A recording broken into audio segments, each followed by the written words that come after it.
ఈరోజు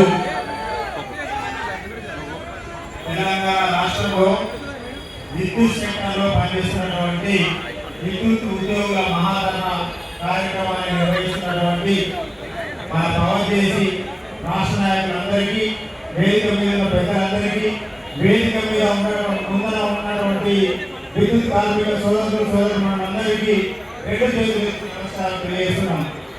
వాస్తవంగా ఎన్నడూ కూడా మనం కొట్లాడకుండా తీయాల్సి రాలేదు.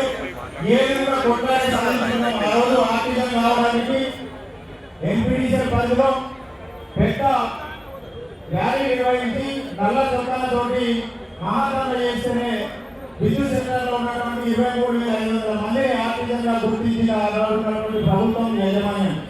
రెండోసారి పవన్ చేసి మనం ప్రయాణం చేస్తే ఏదైతే ఆర్టిజన్లకు పీపీ అమౌంట్ ఉందో ఆ పీపీ అమౌంట్ మొత్తం బేసిక్ లో కలిపి ఆర్టిజన్లకు బేసిక్ పే మెరుగుపరిచినటువంటి ఘనత పవన్ చేసి.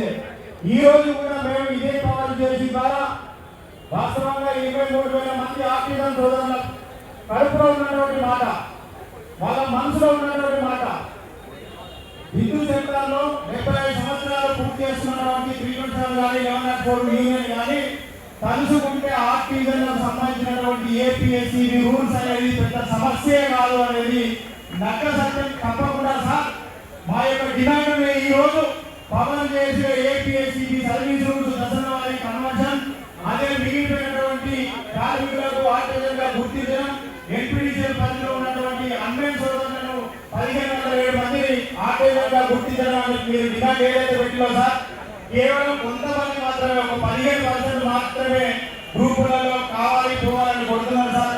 85%గా 15% మంది చేయడం వల్ల 85% మంది ఆర్టిజన్ సోదరులను నష్టపోవడానికి మేము సిద్ధంగా లేదు సార్. తప్పకుండా మేము ఎన్నంటే ఉంటాం సార్. మీరు ఏ పిలిపించినా రావడానికి మేము సిద్ధంగా కంగనపత్రాలు ఉన్నాం. 23,000 మంది మా ఇంట్లో మీ ఫోటోలు పెట్టుకోవడానికి సిద్ధంగా ఉన్నాం సార్. మాకు ఏపీఎస్సీబీ సర్వీసులు సిప్పియండి సార్. ఏపీఎస్సీబీ సర్వీసులు సిప్పియండి సార్. రేపు రాబోయే నోటిఫికేషన్ లో